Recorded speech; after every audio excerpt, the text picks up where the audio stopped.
The Pokemon Go Sinnoh Tour is right around the corner, and since it's Pokemon Go's biggest event to kick off the year, we're getting spoiled with an awesome event. So the Sinnoh Tour Global Weekend is going to take place 10 a.m. to 6 p.m. on both February 24th and February 25th. Each day will be similar to each other, where both Saturday and Sunday will focus on rotating habitats, as well as some awesome legendary Pokemon debuts we've all been waiting for. Starting with Pokemon appearing in the wild, we'll have a ton of them being featured in rotating wild spawns. So for the Bustling Boardwalk habitat, we'll have Pikachu wearing Luca's hat, Pikachu wearing Dawn's hat, Magnemite, Electabuzz, Porygon, Ralts, Piplup, Starly, Bidoof, Trash Cloak Burmy, Weasel, East Sea Shellos, West Sea Shellos, Drifloon, Glameow, and Finneon. In the Ancient Grove habitat, we'll see Pikachu wearing Ray's cap, Pikachu wearing Akari's kerchief, Hisuian Growlithe, Hisuian Voltorb, Tangela, Eevee, Misdreavus, Nosepass, Roselia, Turtwig, Kricketot, Plank Coke Burmy, Combi, Cherubi, and Bronzor. For the Toxic Digs habitat, we'll have Pikachu wearing Luca's hat, Pikachu wearing Dawn's hat,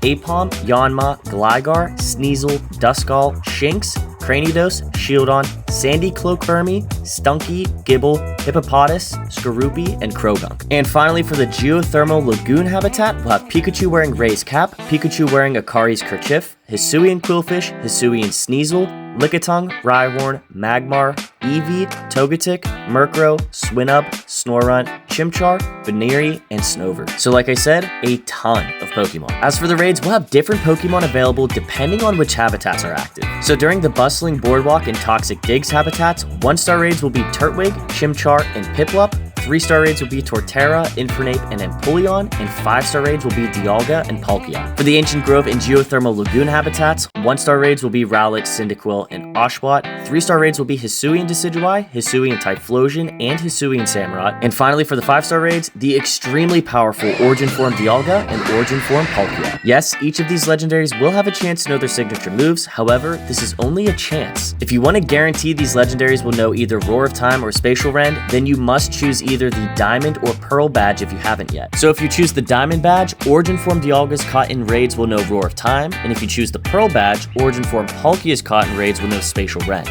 So just something to keep in mind. Moving right along, we'll also be getting a whole new rotation of eggs. So 2-kilometer eggs found during this event will hatch Budew, Chingling, Bonsly, Mime Jr., Happiny, Munchlax, Riolu, and Mantike. 5-kilometer eggs will have Hisuian Voltorb, Hisuian Quillfish, Stunky, and Gibble. And 10-kilometer eggs will have Pachirisu, Chatot, and Carnivine, which will all have their shinies available. In addition, we'll also be getting some special Incense encounters in each habitat. So if you use an Incense during the Bustling Boardwalk and Toxic Digs habitats, you'll encounter unknown H, I, N, O, and S. However, if you use an Incense during the Ancient Grove and Geothermal Lagoon habitats, you can encounter unknown H, I, S, and U instead. We'll also be getting some useful bonuses and features on both days, which include half egg hatch distance, 6 extra special trades each day, half off Stardust for trading. There will be no remote raid pass limit between 12 a.m. Friday the 23rd and 11:59 p.m. the 25th, so make sure you get those raids in while you can. Increased shiny odds for various Pokemon, party play challenges that reward Regigigas,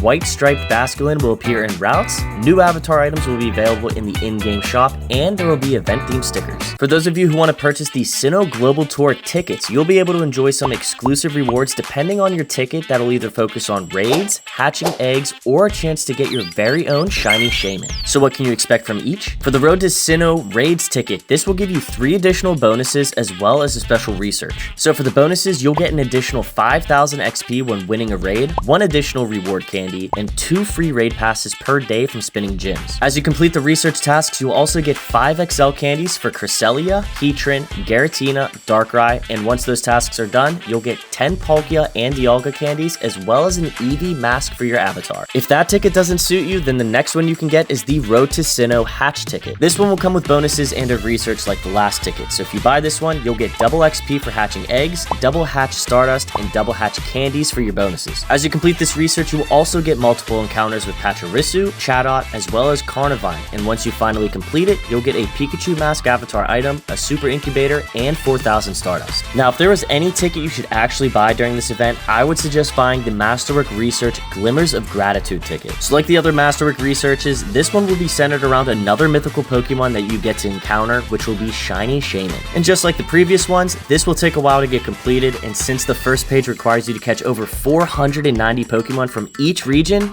it wouldn't be a bad idea to start grinding this one now during this event. Now that we covered all the details, let's check out some tips and tricks you can take advantage of. The first one I know everyone is excited about is the chance to finally get these extremely powerful Pokemon. Now, since we already talked about how you can actually get them, let's focus on the CPs these Pokemon will need to be a hundo. So when we take a look at Origin Form Dialga's CP chart, since this Pokemon will only be available in raids, it'll be a hundo at 2337 CP if it's not weather boosted and 2921 if it is weather boosted. Now, if you're looking to get an Origin Form Palkia, you'll get a hundo if it has a CP of 2367 without a weather boost and 2958 with a weather boost. And for the other two notable legendaries, Dialga and Palkia, they will both be hundos if their CPs are 2307 and 2280 respectively if they're not weather boosted, and 2884 and 2850 CP if they are weather boosted. Now, regardless of if you actually got some legendaries with good IVs, the Origin forms are still worth getting simply because of a new feature called Adventure Effects. I'm sure a lot of you have heard this by now, but if they have their signature moves Roar of Time and Spatial Rend, you'll be able to activate these features by using 5,000 Stardust and 5 candies of the Pokemon that's using its effect. So starting with Origin Form Dialga, whenever it uses the Adventure Effect Roar of Time, it'll essentially pause your Incense, Daily Adventure Incense, Lucky Eggs, and Star Pieces for 6 minutes. If you have more Stardust and candies to give, you can actually increase this timer by up to 2 hours at a time, which can total up to 24 hours total, which is actually insane. Now for Origin Form Palkia, whenever it uses the Adventure Effect Spatial Rend, it'll expand the encounter radius you can catch wild Pokemon in for 10 minutes. And kind of like the other effect, if you have more candies and Stardust, you can increase this timer by up to 2 hours as well, which can also total up to 24 hours. So being able to utilize both of these effects will not only make you take advantage of future events, but it will also maximize your rewards as well. Now, if you're looking for some good Pokemon in the wild instead of in raids, then look no further than the rotating habitats. In each habitat, there is at least one Pokemon you should go after strictly because they are solid raid counters or can be used in PvP. However, if you had to focus on one habitat that has the best Pokemon with the most potential, you'll want to focus on Toxic Digs. This habitat not only has one Pokemon that can Mega Evolve, but it also has several Pokemon that are relevant in PvP such as Gligar, Shieldon, Stunky, Gibble, Skorupi, and Krogunk. If that doesn't convince you it's the best, we also have Cranidos available in this habitat, which is a fantastic rock raid attacker, along with Pikachu wearing Luca's and Dawn's hat, which I personally think are the cooler ones. Finally, for my last tip, make sure you take some time to prep before this event starts. As I mentioned numerous times, there are some awesome Pokemon available in the wild as well as in raids, so take time to clear out your storage to get rid of any unwanted Pokemon, and make sure you spin a bunch of Pokestops to stock up on Pokeballs and berries. Remember, this is one of Pokemon Go's biggest events to start off the year, so it's supposed to be fun and engaging for not only the people that attended in person, but also globally for the average players like you and me.